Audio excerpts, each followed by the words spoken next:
Hey, what's good, y'all? UFC Vegas 106 just concluded last night. I'm going to go through just a super quick recap. Overall, happy with my picks.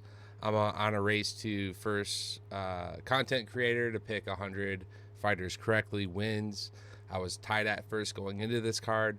Felt okay about majority of the picks. There were a few I was split between, and we'll go through that. So, kicking things off, I had Pennington by decision. We called this out from the Fight Companion. If you guys were hanging in on that, we did actually hit some live props and throw together some last second parlays. Was pretty upset overall in a couple of the fights not getting it done within the distance. But I progress. We'll go through this. Pennington, great pressure when she's, you know, uh, at range. She throws a nice kick. I was honestly worried about Luana just beating the shit out of her, like a big, powerful shot at range, dropping her. Because that's just the way she fights. She's a bit scrappy, and she definitely has more impact, more thud on the shots. Pennington surprisingly didn't implement much with her wrestling game. In fact, received 5 takedowns towards accumulation of 3 rounds, especially in that third round. That was actually giving Luana a shot in this fight. I had it 1-1 going into the third round, and I liked the striking a lot. The kicks from Pennington, they definitely added up. The striking was cleaner. She had the overall better striking, but it was a good debate between, well, look at the overall control time. Yes, every time Pennington would get taken down, she gets right back up to her feet. If Lana was able just to hold her, pepper in some shots, threaten a submission, she could have easily edged that third round and I think sway that decision. Judges, I believe, on that scorecard had it 30-27 in some cases, -1. And so, yeah, that first round was pretty competitive. Moving up the card, Hyde Park getting Hernandez out of there via TKO. Ends up actually hurting Hernandez, takes the back, drops him, flattens him out, gets the choke. Very nice submission there. Prop on that was like plus 550, plus 600. And I think the knockout was like plus 400 or so. So if you had him by a finish at all, being that he had 4 knockouts, 4 submissions, obviously you could have played it safest by just saying Park by finish, but great win for him. Another prospect out of Asia at flyweight. We can build off this. Perth's a great opportunity. He took no damage. Next fight night in China would be a great one for him. So let's go ahead and get this guy active. I'd like to see more of what he's got, but that's an impressive opener against Hernandez nonetheless. Moving up the card, Denise Gomes actually comes out and just, that's the Gilbert Burns performance that we wanted. You know what I mean? We made the memes, the jokes throughout the week, but yes, this is in fact like old school Burns coming out there, putting conviction on his opponents.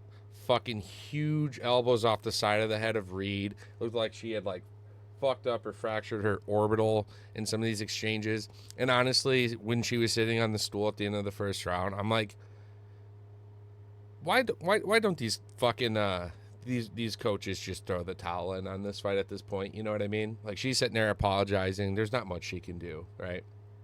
So the question was, how was this ass beating going to be served? Was she going to get the submission, or was she going to get the knockout? Denise had her way, ends up getting a second round knockout. We just took her by finish. And in fact, the props were so dead even with fight doesn't go the distance at all.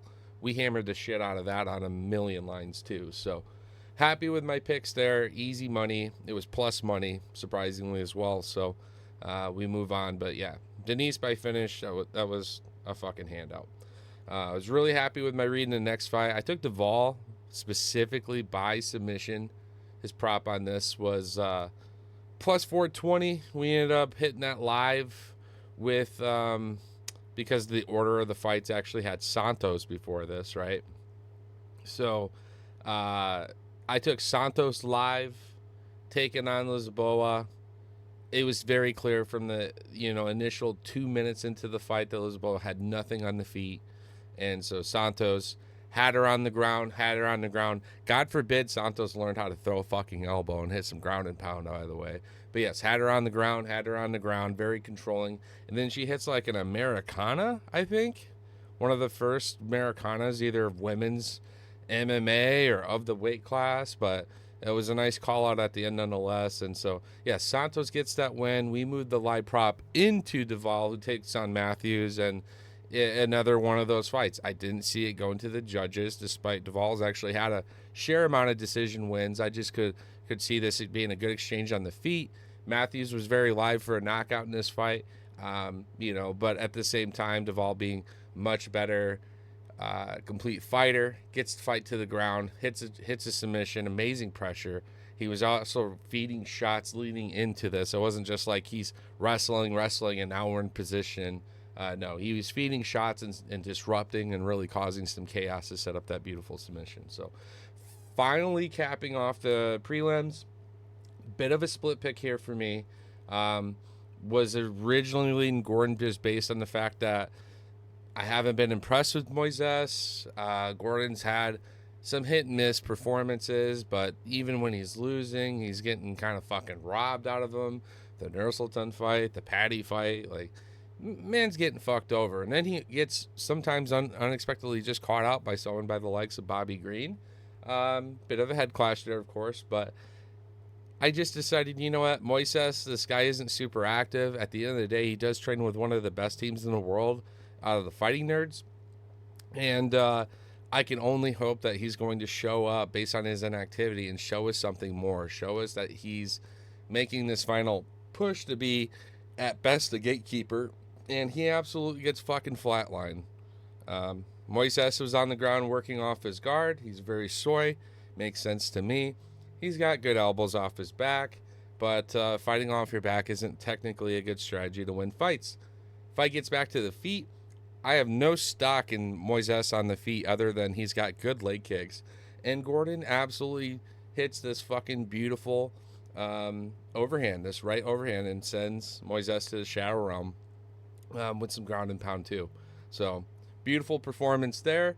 Moving up into the main card now, I had Camilo taking on Gabe Green, and I thought the Jaguar was going to get it done, and I did not at all question my pick as the pressure of the Jaguar ensued. It looked very good.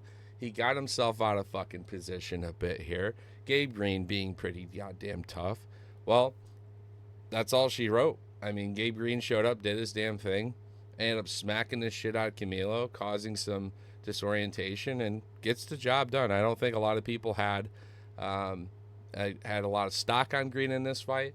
I saw a lot of reads at Camilo, but thankfully that kind of closed out the main card for me as far as my picks lost, because we resumed doing pretty good. I will admit, not much of a split pick there for me. I was pretty high on the Jaguar, but Green showed up and did his thing. Good for him. But I will say this, moving into the next fight, Costa and Erosa, I was extremely torn between, because I've never really faded Erosa. He's a great finisher. He's got a great offensive pressure. My only concern with him is, well, he can't take it quite as well as Costa. He doesn't quite has as much grit. When he's on the gas pedal, he's a fun fighter to watch. But when he's on the receiving end, he absolutely does get hurt a bit at times and gets finished and gets put out of there.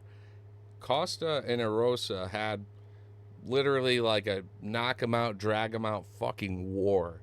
And it was so sad to see this at the Apex, because Costa was willing to lose a toe over this fight. If you guys saw the aftermath and the toe being peeled back, I believe it was when he was off his back, walking the cage maybe, and there was a quick transition and a turn back towards the center of the octagon. I don't know if that happened then, but basically in the first round, Costa very live with his striking, slipping, moving, crisp, light on the feet, incorporating an amazing kick game. And we kind of don't see that throughout the rest of the fight. And I called this in the stream. I said, I think Costa might have hurt his leg, hurt his foot. Going into the third round, the camera's panning at his foot. Costa's like shooing him the fuck out of there. Yeah, he doesn't want the doctor stoppage. He doesn't want people inspecting his fucking foot. A lot of blood be seen. And it does not affect Costa's movement. He's still smooth. Erosa's wide, slower, and Costa's slipping in and out, piecing to the body, keeping at range, moving out, tagging in. Looked fucking masterclass. And we have to bring up the fact that he's been extremely active. He's had 3 consistent fights of this year, I believe, and he is not slowing down. And I love the camaraderie of these two at the end of the fight at the hospital, hanging out one together. Like, they're just two gladiators, and I think both fighters' stock improves on this fight. We had a good moonshot rolling at this point, however, and I absolutely respected both men's capabilities. And I had it going both ways. I had it Costa by submission, wanting to be the first to get that Juicy J submission, having the knockout. Erosa plus 750 odds of getting his own knockout when he's on his offensive blitzkrieg, as we mentioned. Another solid plus prop with his own submission. It didn't matter how or who got each other out of there. I had it stacked with Denise and a few other fights on this card that we were absolutely going to go cash out. Now, the moonshot did miss, as we saw. This fight did go to the judges somehow, but it didn't stop there. Moving up the card, Nursultan rose above. Same exact issue. I said that this fight, respecting the power and the jiu-jitsu of Dustin, there's no way that this fight should be able to go to the judges. The range, the snappiness of Nursultan's striking, his counter shots, the way he sits at range, loads up that right. I did not expect this fight to go to the fucking judges. Sure enough, we did. But I thought it was a more competitive fight than a lot of people expected. I did sprinkle a little bit on the plus 900 prop for Dustin to get a knockout. And I'll tell you guys this. My read on this fight is if Dustin had given up the grappling and didn't chase for the submission, when he landed those powerful shots that had huge reactions from Nursultan, if he would have followed up and continued swinging, Dustin's got a lot of fucking power. And I don't know if anyone pays attention to this guy at the weigh-ins, but when he's flexing, that dude's got some fucking upper body strength. Like, he's got absolute guns, and it shows. Every time he's hitting these overhands and these powerful wind-up shots, it's, if not knocking out his opponents, dropping his opponents, it's getting reactions. And I know that his first love is his grappling, his jiu-jitsu, but, man, find the time and the place, because it's not that he didn't have good submission attempts in this fight, but the read on having Nursultan hurt at times and just kind of disoriented, I would have loved the followed up shots, 2-3 more, then maybe work for that position if needed. But I really think the TKO was live for Dustin. Maybe that's something they'll catch in tape.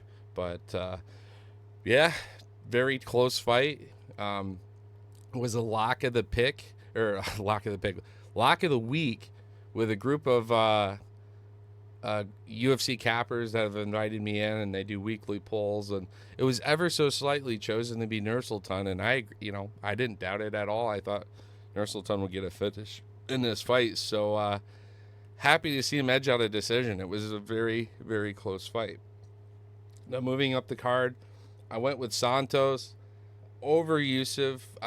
Yusuf's inactivity worries me. Also, the move up in weight. Not a big fan of that when you've had a hard time out. There's different reasons and why people move up in weight, and typically it's like, well, yeah, getting dropped hard and wanting to be like, oh yeah, because I had such a hard weight cut. You got to prove yourself to me at least a few fights before I can really get behind that. You know what I mean?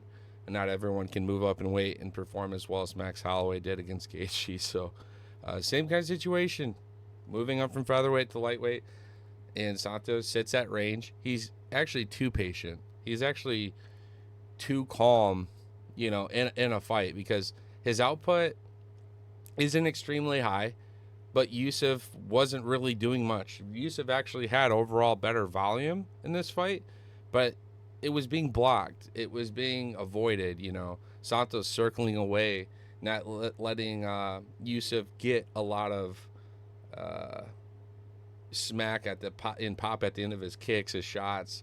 And so Santos, being technical the way he was, sits at range, pieces, and gets an easy decision win.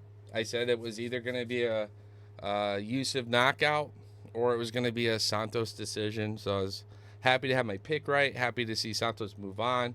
Not a lot of value in the money to be made there, so we didn't really play with that one. Now, sadly, the co-main was canceled on this card. In case anyone didn't know, I guess Bellato had a herpes infection on his lip. Literally, him and his team were fucking recording like an apology explanation, because this fight was canceled just like an hour before the fight. So that fight will be rescheduled with Paul Craig.